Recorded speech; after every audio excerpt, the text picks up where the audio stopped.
Another guest here with me in the journey of entrepreneurship. The illusion of security in corporate America baffles me. When you're not in the right environment, you feel broken and you feel like something's wrong. That's not necessarily true. My parents let us borrow $5,000. We paid that back eventually. You're down one day, you're through the roof the next, and you have to ride the wave. For me, success is being happy, being content. I can leave, I can close my calendar for the day, I'll do something with my children. If you want it bad enough, you can do it. This is a game I'm in. This is the game. What is up, everybody? Welcome back to another episode of the Jobs to Journey podcast. I'm your host, Chris Muzan, taking you through all of the amazing stories of people that have transitioned from the employee world into the entrepreneur journey. Always excited to be here with you.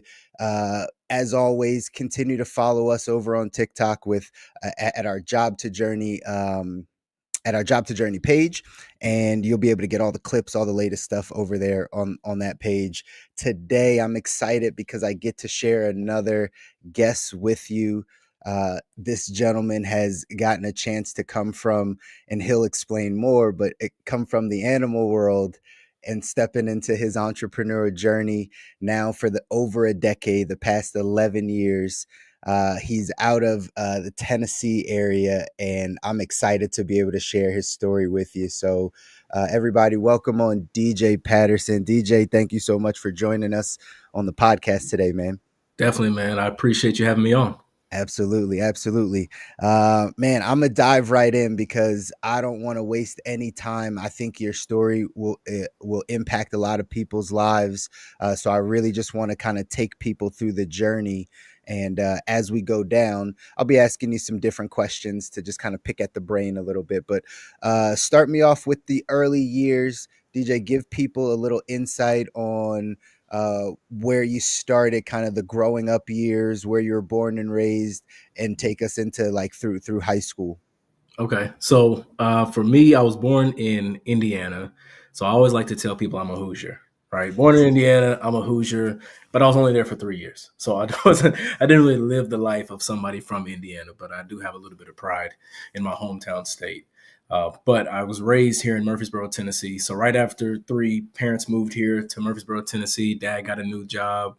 He was in the industry, and that's where we landed. So growing up here in Murfreesboro, 2-parent household, have an older sister, and lived a pretty good life. I'm not gonna lie. I'm not gonna have a story of somebody that came from the gutter and made it out, tooth and nail scraping. My parents, they went and they got their PhDs. So they worked hard to have the life that they were able to provide for me and my sister. And, I look at that life every single day and I think this is the life that I want to be able to give my kids, times 10, right? Whatever it was that they gave me, all the things that they've been able to help me out with growing up as a kid, as a young adult, now into my adulthood. I want to be able to do all those things for my children as well, and for my wife as well. So I'm definitely grateful for their sacrifices that they made along the way.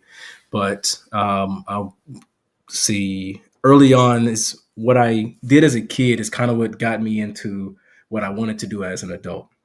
So as a kid, I just always was fascinated with animals. Back then they used to have the Animal Planet was one of the famous shows that everybody used to watch.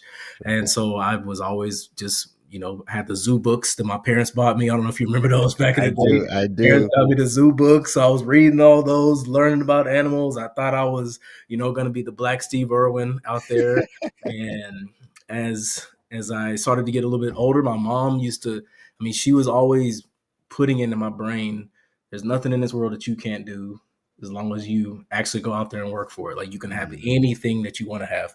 And so literally early on, and this is still my 30-year goal. I don't know if I ever even told you this.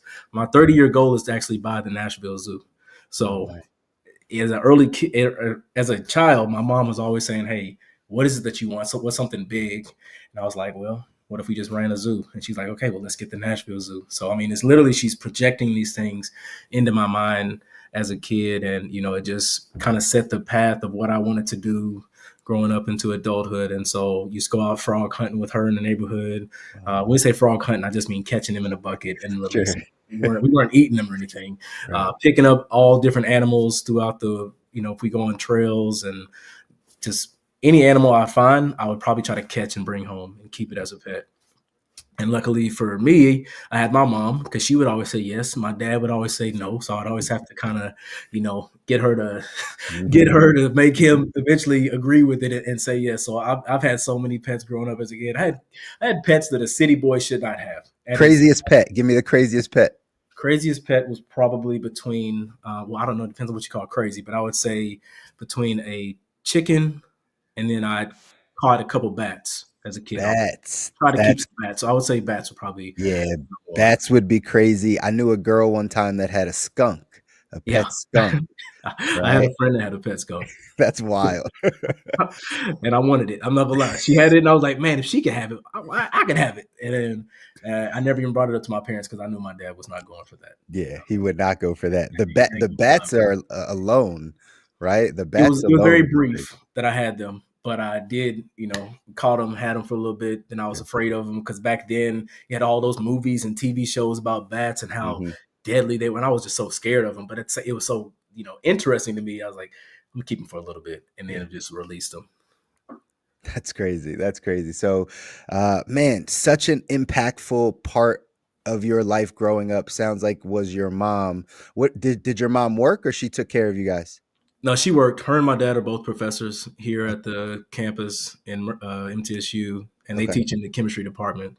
So they just, I mean, it was both of them. You know, they both were always there at all the sporting events. They were there at all the school plays and things that we had going on, helping us out with homework. Like they were just always there. So it was very impactful for them. Having a great foundation obviously helps.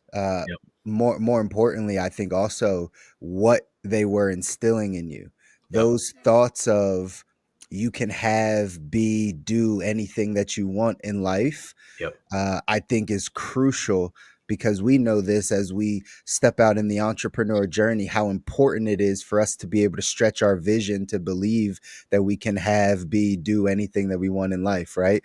So those things come, they were planted in you very early from mom and dad. So kudos to mom and dad for being able to do that. You know, I pray that's something we can do for our child, and right, because we are big on the affirmations and the just continuing to let our daughter know that the world is her oyster, basically. And this goes a lot to the entrepreneur mindset. That probably had a lot to do with kind of how you now probably think about business and think about life, those things. In high school, did you work jobs? Did you start working when you got out of school? Like, how'd that work? So like I said, I came from a pretty decent life. My mom wouldn't actually not let me. She would not let you work. She was one of those moms. I was so mad because I wanted a job. I wanted to get out there and work. I wanted to make my own money. And she just wouldn't let me do it. She's like, no, I just want you focusing on your school and getting your grades up. And it probably was my fault because I wasn't focused on school as a kid. I was the type of guy that liked to go out and have fun with his friends, go to a party, be outside in the wilderness, catching animals and stuff, and not worried about what happened in 1892 or whatever. So I wasn't doing all the studying that I should have been doing. But yeah, I wish I could have worked. I didn't start working until college. Gotcha. And I did like summer jobs with my friends' parents who were also entrepreneurs. So I would go work with them during the summertime as I was a teenager, but I didn't have like an actual, W-2 until my college years, until my freshman year of college. Got you. So you also grew up around some other entrepreneurial minded people. Like you said, some of your friends' parents, they were running businesses. What types of summer jobs were those? So one of my friends' parents owns it's almost like a casino game making, but it's like a class below casino games. But it was like a game making place. So they would make the games that you would see maybe in like the gas stations. You see people playing, and you win a ticket, which is like a voucher that you can turn in for other things and cash and stuff. So we helped build those games as a kid. We had to load them up on the semis and figure out all the wiring that went in with it. And, it was pretty cool experience. That's awesome. That's awesome. And the things you get exposed to as a teenager, Again, just even in the workspace, whether it's for a summer job or a full-time job, doesn't matter. You're getting exposure to a lot of things. So that's cool.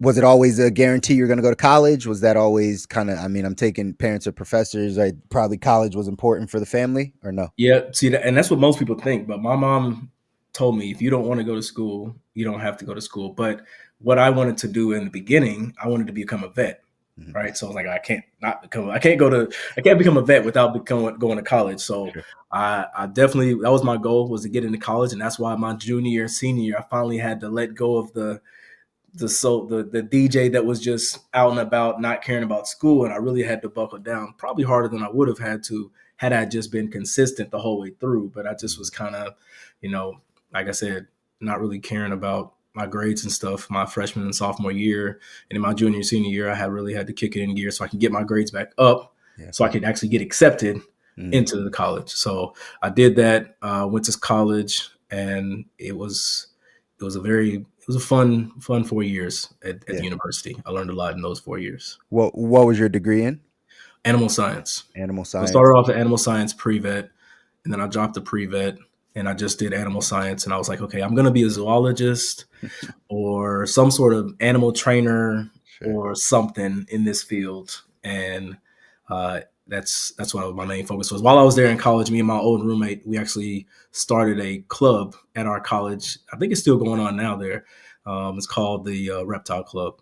That's cool. So we just walk around campus with huge snakes and iguanas, 10-foot snakes on our shoulders. Like, it was, I think the biggest snake we had, she was 13 feet long. She weighed about 180 pounds. Oh my gosh. Yeah. Oh my gosh. Dr. Doolittle over here. Yeah, exactly. That's what it was. That's wild. But it's, again, the stories people can take from this. How do you, growing up, you think there's a certain life for you, that you think there's a certain path for you. And then you keep exploring that. You go to college. For me, I went to culinary school. So, I never thought that I would really step out into the entrepreneurial world ever. I always just believed that I was going to be a restaurateur. And so that's what I went to school for. Got an associates in culinary arts, bachelor's in food service management, started working in the industry, and then kind of quickly realized that this wasn't going to take me to the life that I wanted to get to, even though I enjoyed it, even though I had a passion for it.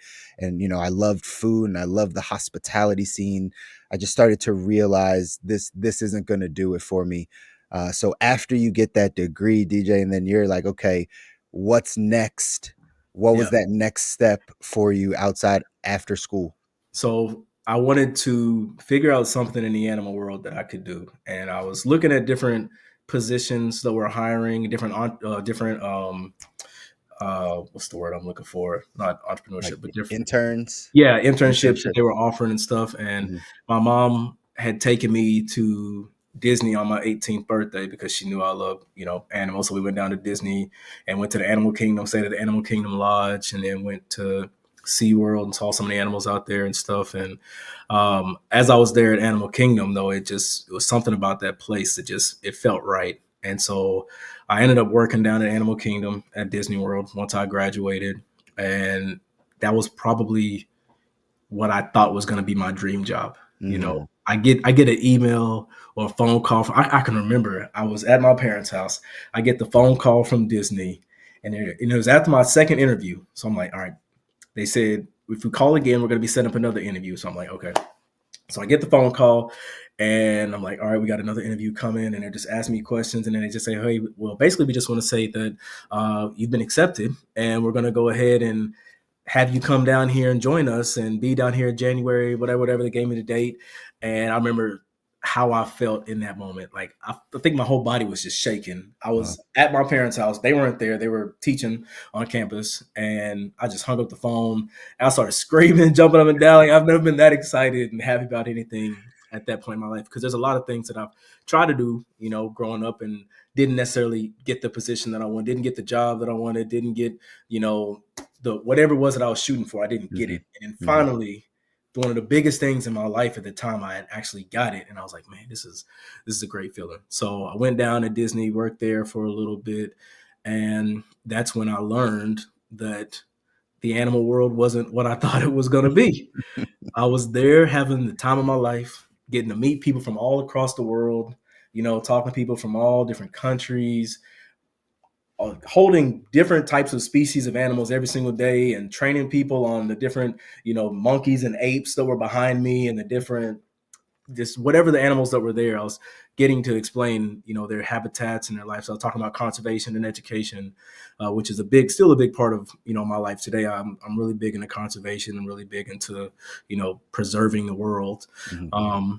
But I remember I met the curator there, and she was telling us that she was pretty much the top position at Animal Kingdom, and her salary was $77,000. Like, the top position here is only making $77,000. That means I'm never getting to 6 figures or 7 figures if I want to do this for the rest of my life. And then, I was like, maybe I can work around that. So I was working, and then I talked to one of the guys that had been there for 10 to 15 years, and I asked him, I was like, what does my financial future look like here? And he said, well, if you plan on having a family one day, this might not be the right job for you. And I was like, oh my goodness. This is not what I want to hear, because I want to have a big family. My parents come from huge families. My dad's got like 13 brothers and sisters. My mom has like 8 brothers and sisters. So, I want to have a big family one day. That's what I'm thinking when I was in my 20s. And so I'm like, I don't think I can do this. I don't think this is really going to be the dream job that I thought it was going to be. So once my oldest was born, I moved back to Tennessee, and I was like, okay, I can't do this here in Orlando. So I moved back to Tennessee. How old were you when this happened? When you figured that out, you had that conversation and then moved back? I think I was 23-ish, 24-ish. It's kind of a crazy thing, because I'll be honest with you, once my son was born, it's like a year or two of my life that I can't remember my age. Sure. It completely just slips my mind, and I cannot remember how old I was when certain things happened once my first son was born. So I'm going to say 23, 24-ish. I came back and was looking around. So I had actually came back. I was looking around. I went back to MTSU to get my master's. So I was like, let me figure out something else I can do that's going to pay me a little bit more. Because still nothing in the animal world was really hiring that I wanted to take up. I was working at the pet shop here in town. The only thing really dealing with animals that was hiring was the Nashville Zoo for like $10 an hour. I didn't want to drive to Nashville every day for $10. And then there's a vet clinic, and they were hiring for like $8.25. I'm like, this is worse than that. And then the only other thing dealing with animals I was hiring was Tyson's Chicken. And I didn't want to work at a place where I had to cut up and kill the animals every day to eat. And I was afraid it's going to mess up my whole outlook on chickens. I was like, nah, I can't work here. So went back to school. Like I said, was studying to get my master's. And I was working full-time, new father, studying for my master's. And I literally had like 1 semester left to get my master's. And that's when I got into entrepreneurship. Wow. That's huge, man. I'm sure there's so many people that can relate with this story from a couple different angles. Number one, figuring out that your dream job is actually not a dream, right? Like, it's not the dream that you're asking for. Yeah. I have this conversation with a lot of people, right? Like, I don't even know that a dream job exists, because one day you're going to have to wake up. Yeah. Right? Like, one day it's not going to be a dream. It might be for that season. And then something also I want you to touch on. We have this saying to interview your future. You've heard that saying before, interviewing your future, where I got a chance to do something similar in the restaurant space, and kind of looking up ahead with people that are 10 years, 15 years, 20 years, your senior in your industry that you are headed towards, and asking yourself, like, man, is that the life that I want? Yep. You know what I mean? Is that who I see myself being?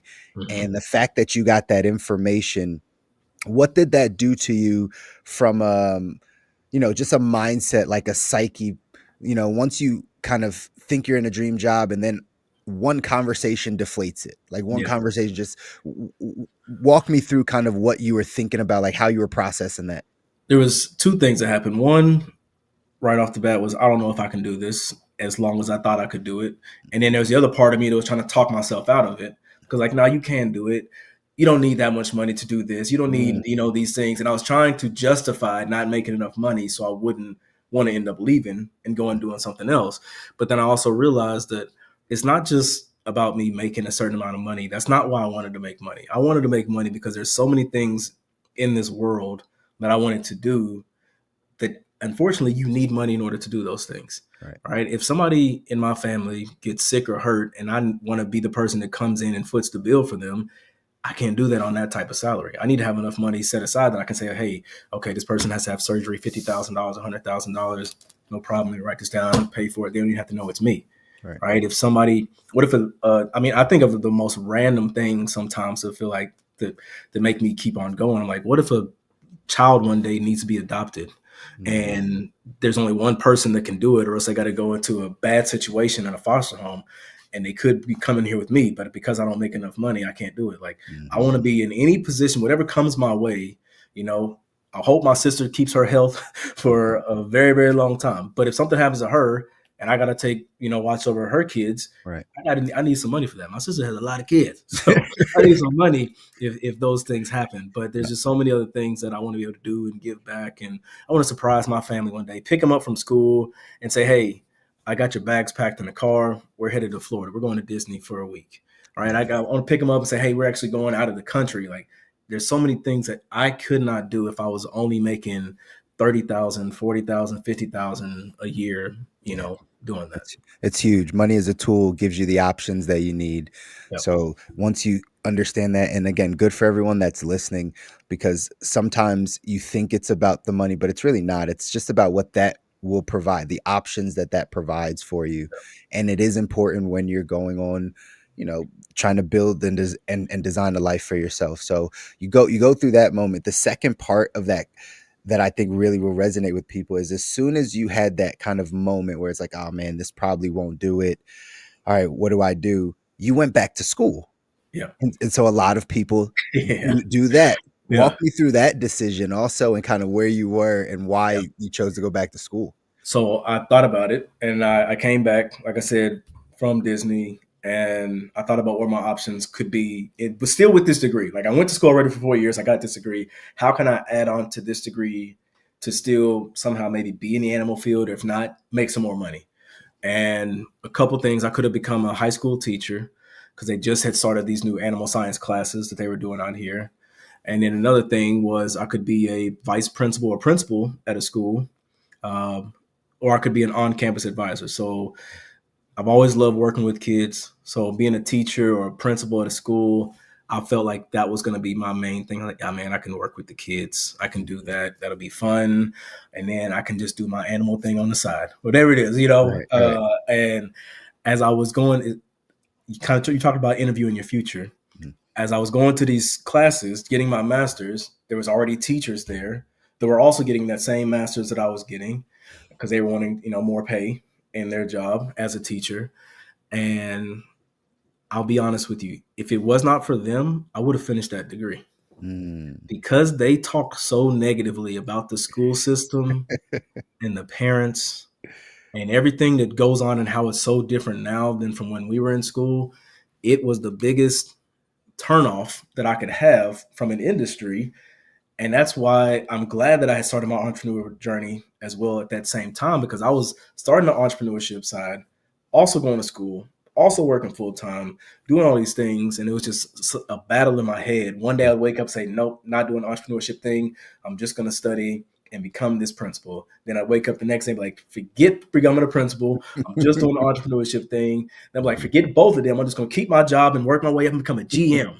I could be a GM at this company. I don't need to do either one of those things. And it was just a constant battle in my head every single day. And then I don't know what it was. Actually, I kind of do know what it was. I was working very, very part-time on the entrepreneur side of things, but I made quite a bit of money in 1 week as a part-time doing some stuff. And I was like, man, if I actually went full-time here and I actually did the stuff that I was supposed to be doing, what in the world, what could this look like? Yeah. And literally that next semester, I didn't go back. That was it, man. Again, so many things resonate. So like, this is why we're doing this, is because these stories are very similar. I'm again, double click on two different parts of this. Number one, you talking to teachers as you're about to go become a teacher. Yep. I don't think that enough people do that. because if they did, they probably wouldn't go down the same path that they're going. I see this happen all the time in nursing, in education, and lots of different things. They have this aspirational goal of like, well, if I do this, it'll get me here. And then when you actually talk to people doing it, when you interview your future, it starts to become like, well, maybe I don't want to do this, because there's a lot more downsides than positive things than, you know, I actually knew. And so maybe I need to find a different direction. So I recommend that for anybody that is going to switch careers, go into something different, talk to the people in that industry, interview your future, like figure out, I know I heard that nursing makes money. I get it. But why are people that are 47 like trying to get out of nursing? Like what's going on that I need to know about, right? So that's just a powerful point. And the other thing that people used to get really mad at me, in all honesty, DJ, I used to say this all the time, but like going back to school in our mid-20s and our 30s is actually a programming. That's really what it is. It's a programming. And I say it because from the early stages, right? From age 5 to age 18, all you know is school. And then many people from 18 to 22, all you know is school. And then you get out into the world. So think from 5 to 22, all you knew was this one thing. Go to school, right? This is how I make it happen. Then you get out and life doesn't go the way that you thought it was going to go. And our first thought is, well, let me go back to school, because that's our programming. That's how we're taught. It's not that that's the right thing to do. It's just that's all we know. If that's what you've known for 18 to 20 years of your life, and then something changes for 2, 3, 4, 5 years, you're like, well, let me just go back to the thing that I know. And a lot of people go that direction where it's just like, oh, I'm going back. I know people that go back for their second master's, for their third master's. And it's like, the first one didn't help you. So now you're just operating out of a programming that maybe you didn't know. So did you have to $5 raise unlearn? or something? What'd you say? Say it again. For like a $5 raise. Exactly. Right. And again, for all the student loan debt, for all the things to get what? And so I think those 2 points in your story are incredibly important for people to understand. You got to interview your future. And at the end of the day, if your first thought is, let me just go back to school without the outcome of like knowing what that degree is going to do for you, just know that that's a programming. That's something that we've kind of just taught ourselves, and we have to kind of unlearn some of those things. So it's funny, real quick before you, it's funny. We were talking, I think it was last night actually, at the dinner table, talking with my daughters, and she said, I was talking to her, say, hey, didn't you still want to be a lawyer? And she was like, I think I've kind of decided not to be a lawyer. I think I want to just be a doctor now. I was like, what made you switch? Why you want to go from being a lawyer to a doctor? She's like, well, because doctors make more money. And I literally said what we're talking about right now. I said, before you do any one of those things, I advise you to go interview your future. I advise you to go talk to people that are lawyers and doctors. Go ask them questions to figure out which one of those you feel like you would want to do, if you would either want to do either one of them. And she's like, well, I don't know any lawyers and doctors. I was like, that's why you got me, right? I got some lawyer friends, some doctor friends. I can get some things set. She's only 13 now, so she's got a while before she needs to start focusing on that. But that's just a conversation that you should have with your kids, right? My oldest son, he's the only one right now out of the 4 that has an entrepreneurial mindset. He's built his own clothing brand, right? He's doing all these things. I told him he needs to do something or have a YouTube channel or something, but he doesn't like the spotlight on him. He doesn't like people, he doesn't make all the videos and things that you see kids doing, posting them online. If he posts a video, he's not in any of his videos that he posts. Like he doesn't like that type of stuff. But he also is mainly focused on going D1 in basketball and starting up his clothing brand. There you go. And so that's his mindset right now. But, the things that he talks about, I walked past his room. No joke. He was 12 years old. I walked past his room during the summer, and I listened to the YouTube video, and he was talking about LLCs.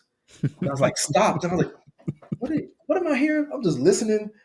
And I look in there, and he's got a little notepad, and he's taking notes. And I'm like, who is this kid? Like, I don't even know if I know what LLC is right now. And he's over here learning all this stuff about him.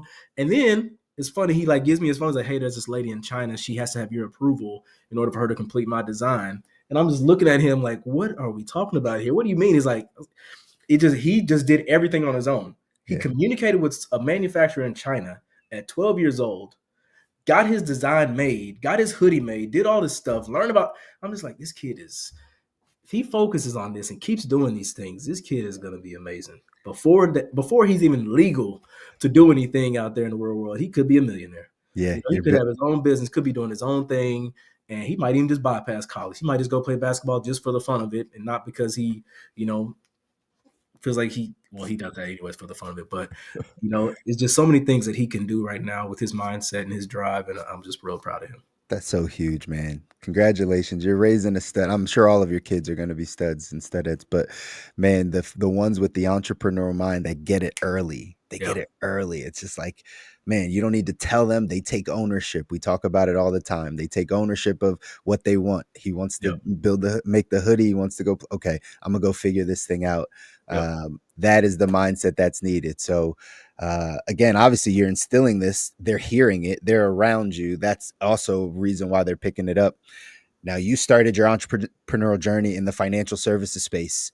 All right. And still currently in the financial services space. Tell me some of, and then you kind of already alluded to, you knew when it clicked for you was when you got that big check. Normally that happens for most people in right, in entrepreneurship. It's like, oh, I made this amount in a week. Like then the wheels start turning, your vision is stretched. So after that moment, and now take me through the transition of you thinking you were going to be a, Dr. Doolittle, right? Kind of go that direction. And now we're like, okay, I can go build something on my own. Take me through that. Yeah. So, I mean, it took a long while for me to break the animal side of me that was in me. Like, I mean, even now I still have a few pets in my house. I don't have as many as I used to, but I have like a poison dart frog, a lizard, and a couple snakes and a dog. Right? I got a couple things. I don't have nothing like I used to. Does your wife get freaked out by any of this stuff or no? Not necessarily. The only thing she's freaked out about is what I feed them. Okay. That's what she's freaked about. What I have to actually, mice and rats. Yeah, exactly. She doesn't like those things. She doesn't mind the snakes, but what I got to feed the snakes, that's when she's like, please don't let me see that. But I would say, like I said, trying to break that was, I didn't really want to get rid of that mindset just because it's just, I just kind of looked at it like, okay, instead of making that a career, I'll just make that one of my passions. Yeah. And that's just something I can just do on the side, right? I don't have to worry about trying to make money from it. But if being around animals and doing stuff like that makes me happy, then I'll just do these things on the side. And I'll focus on the business that I need to be focusing on so I can give my family the life that I feel like they deserve, right? And the life that I deserve. Let me double click on that because I think not enough people can make that separation. I did the same thing. Food was my passion, and I tried to make a career out of it. And then I realized the career isn't going to go the way I want to. So let me just keep it a passion. So now I just cook at home. Now I cook for people. Now I enjoy going out to eat, like those types of things. I can still have that, but I chose to build my career somewhere else. So that's a great distinction. And I hope people understand that, because there's a rhetoric out there of like, follow your passion, follow your passion, follow your passion. It's like, yeah, for a bit, until your passion isn't going to get you to where you want to go. Now you have to figure out something different. So that's just, again, great insight on that part. What was next in that journey as you're like now transitioning, as you're out of that mindset or getting out of that mindset? So my biggest uphill battle that I had to combat and go against would be the employee mindset that I had. I saw the benefits of being an entrepreneur. I saw the benefits of, having your own time, spending time with your family, doing all these things, not having a boss, not having to listen to anybody. But my employee mindset was almost the downfall of everything that I had going for me, because it didn't, no matter what type of leadership coaching call I just went on, what video I just watched on YouTube, I'd be pumped up, fired up. And then all of a sudden this mindset just kept kicking back into me. Like I needed a boss, or like I needed somebody to tell me what to do, or else I couldn't do it. And it really started to just tick me off, and it taught me a lot about myself. Number one, I did not have the work ethic that I thought I had. I got praised at my jobs and stuff as I was starting my other jobs before this, and I'm like, oh, I'm a good worker. You know, I'm good at this. I'm good at that. I'm good at I'm do all these things. So I'll be fine over here. But that's the thing. Like I was good at taking instruction from somebody. They basically had to give it to me in order for me to do it. If I didn't get any instruction, then I wasn't going out there and I wasn't just finding the answers for stuff. And that was a big problem. That's a big thing that every entrepreneur is going to have to go through. You have to find a way to stay motivated on days when the motivation is just getting sucked out of you.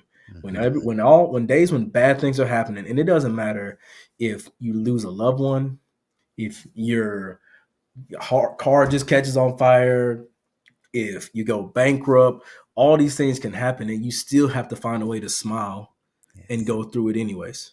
That's right. And that's like that. Those are things that I learned early on in this business, right? There's so many things that happen, and that's why I look at a lot of successful entrepreneurs, and I see where they're at, and I just wonder about their backstory. I'm like, what did you guys go through to get to here? Because I know it wasn't just all sunshine and rainbows. Yeah. I know you guys went through more things than people could ever even imagine and fathom to get to this part of your career and of your life. And that's why I respect a lot of people that get into entrepreneurship. Even the ones that just become self-employed, right? And they don't go like build a business, having a business run for them, but they still become self-employed. That still takes a lot on somebody. True. And you have to have the right type of mindset from that, because, you know, if you can't, like I was telling somebody the other day, your mindset is the biggest thing when becoming an entrepreneur. If you are trying to become an entrepreneur and you have a weak mind, you're not going to last. Right? Something bad is going to happen. You're just going to be like, oh, this is a sign.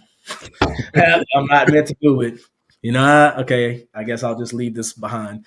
And I'm like, just because something bad happens and a little bit of adversity pops up in your way, it doesn't mean it's a sign, right? Adversity is going to happen with anybody. It happens people in sports. It happens with people at jobs. It happens with people every single day. So just because something is happening doesn't necessarily mean it's a sign, right? But can you overcome it and go through it anyways and see what's on the other side of that? That's right. What did you do to change your mindset? Because you're hitting the nail on the head. What did you do in that process to help you get out of that employee mind and transition into the entrepreneur mindset?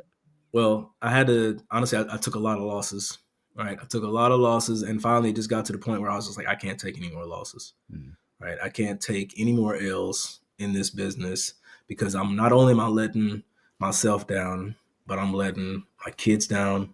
I'm letting my parents down, who have believed in me day one, right? I'm letting my sister down, who's also believed in me. Found out that she wrote a book about me back in elementary school, high school. They asked her who was her hero, and she put me down. Oh, and I'm like, I'm glad you didn't tell me this when I was in middle school, because I probably would have cried like a little baby if I'd have known my big sister that I thought was a big bully the whole time looked at me as her little hero. Yeah. And, you know, it's like, I'm like, I can't let these people down.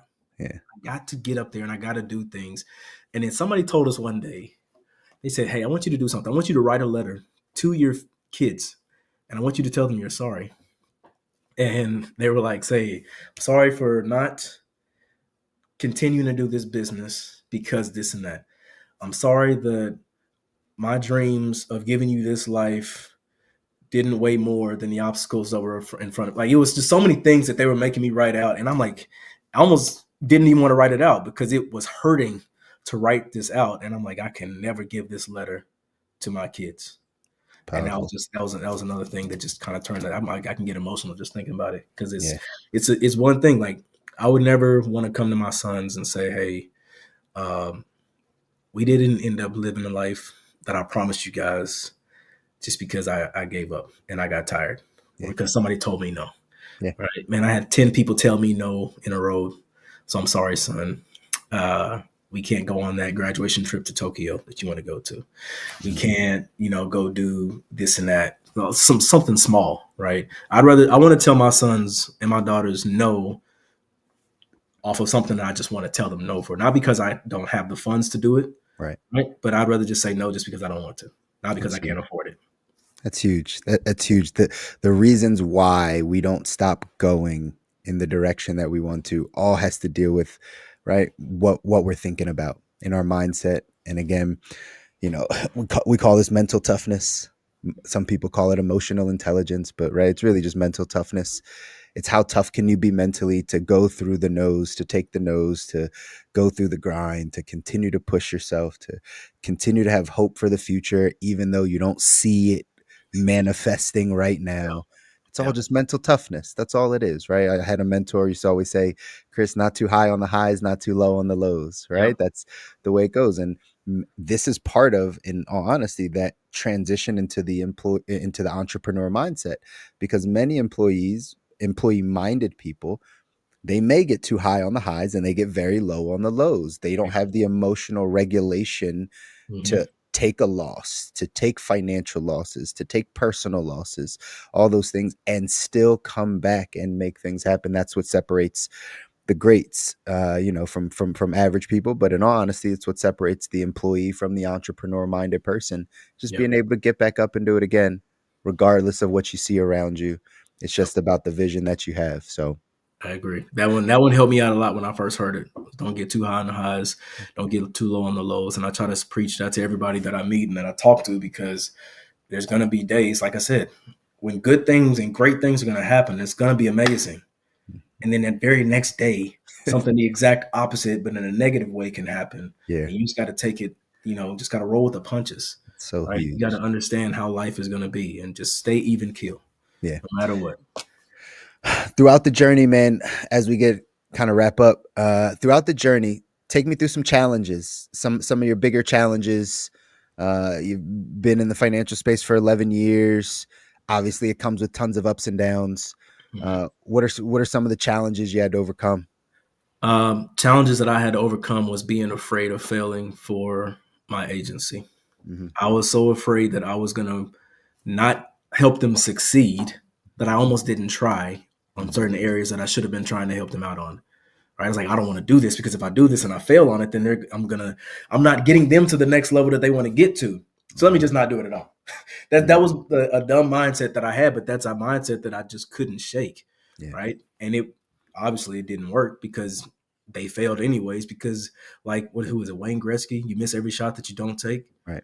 I know they say it's Jordan, but I think it really was Wayne Gretzky that actually said that. But that's just one of the things that really, really bugged me. And I knew I was doing it. I'm like, you got to get out of this funk.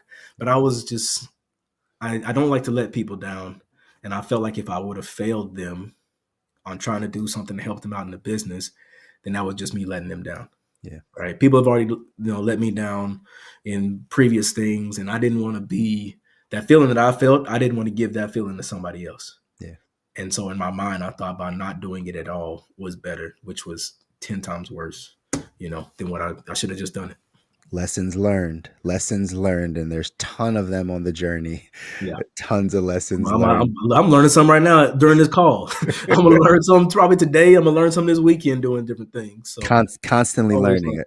Again, another difference between the employee and entrepreneur mindset, right? We're always learning, and we don't have to go back to an institution to learn.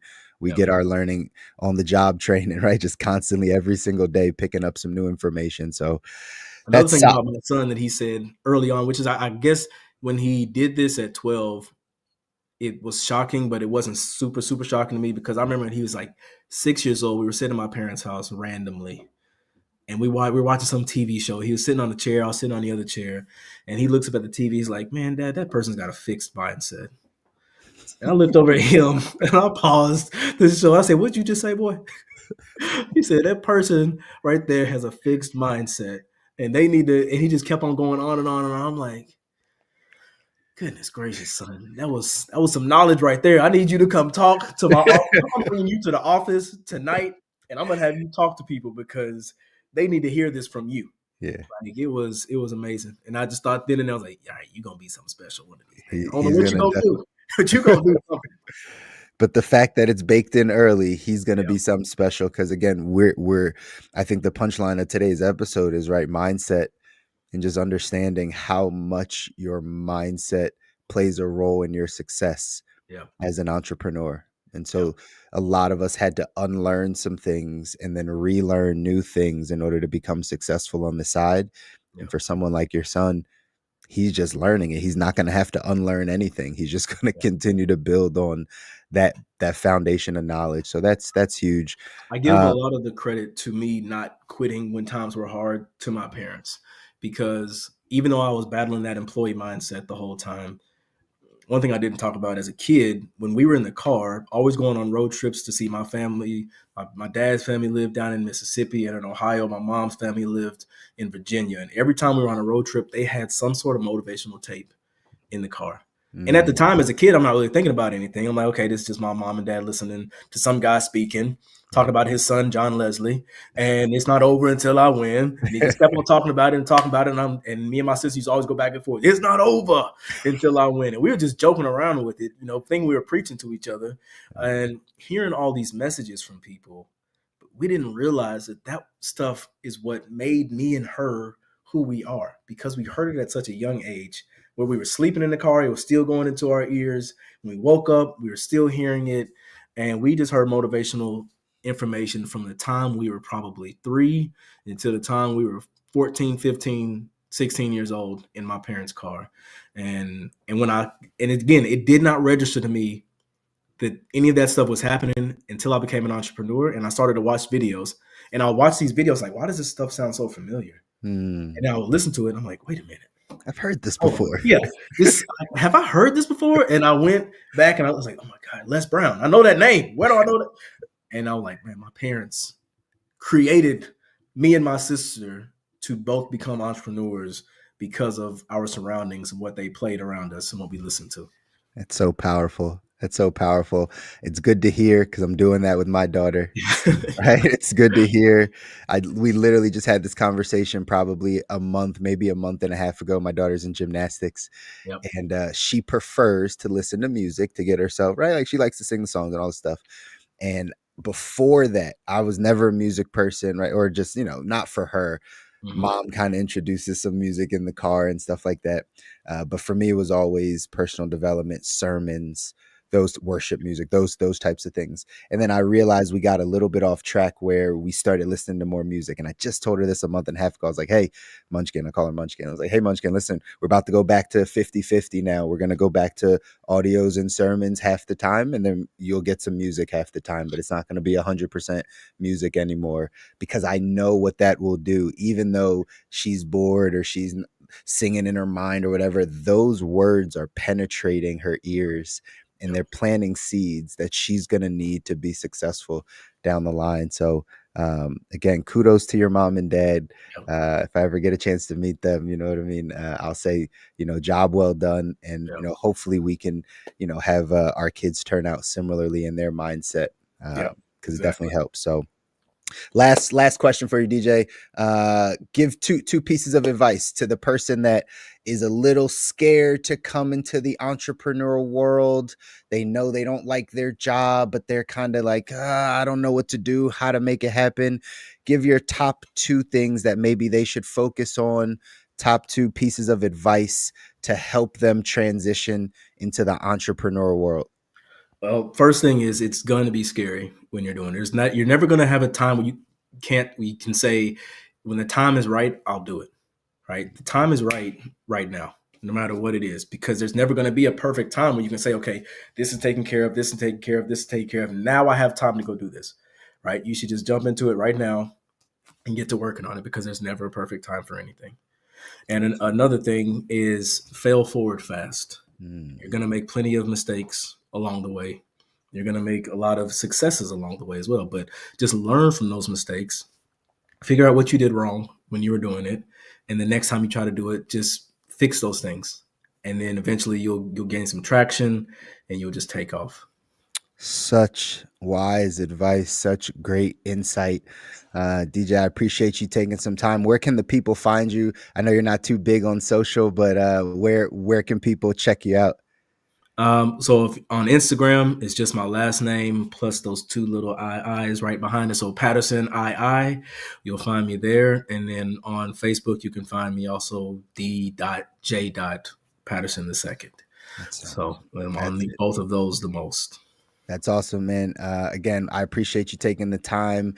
I love the story. You have such an incredible story right past of kind of how you transition, and I know we get a chance to interact a bit more. I know your future and the future of your business is incredibly bright, and obviously this is going to transition to your children and to the family that you're building, man. So I appreciate you, man, and enjoy the rest of your day. Thanks for jumping on. Awesome, brother. I appreciate you too, man. Have a good one. Absolutely. You heard it here first, ladies and gentlemen. You heard it here. That was DJ Patterson. He got a chance to share with you his story, how he's shifted his mindset to go from the employee side to the entrepreneur world. And these are the things that I hope that you're able to pick up when you hear somebody like that. Again, success leaves clues. You'll hear me say it over and over again. Success leaves clues. So you always want to make sure that you're listening to those that are more successful, that have gone down the path. Some of the things we talked about on today's show, right? Interviewing your future. If you're at a job right now and you're not sure if that's where you want to be, maybe you go talk to someone that's been there 15, 20, 25 years and see if that's still the place that you want to be. And if not, then we have to start to shift our path a little bit. And then you heard it over and over in today's show. Mindset is everything. Mindset is everything. We host a morning mindset call every Monday, Wednesday, Friday. It's at 9:30 a.m. Eastern. There's a link down there to be able to join those calls. If you want to shift your mindset and get your mind to the place where you're like, I can now thrive. I'm not too high on the highs, not too low on the lows. And I'm continuing to build the life for myself and my family that I want, I would recommend jumping on those calls, because that's where it always starts. The thesis of those calls, we say, if you change your thinking, you change your life. And so if you want something in your life to change, normally it's going to start with your thinking. I appreciate everybody jumping on today, and we're signing off for another episode of the Job to Journey podcast. Take care. Thanks again for watching another episode of the Jobs to Journey podcast, where we're sharing the inspiring stories of those that have come from a job and transitioned into the entrepreneurial journey. As always, if you know somebody that this would resonate with because they're going through their journey, share this episode with them. If that's you, feel free to drop a question or leave a comment. What resonated with you from today's episode? What information can you take that's going to now help you along your journey? We'd love to hear from you. And as always, feel free to share all of the content that we have and follow us on all the platforms, so that not only can you excel in your entrepreneur journey, but you can also get your financial foundation secured. Until next time.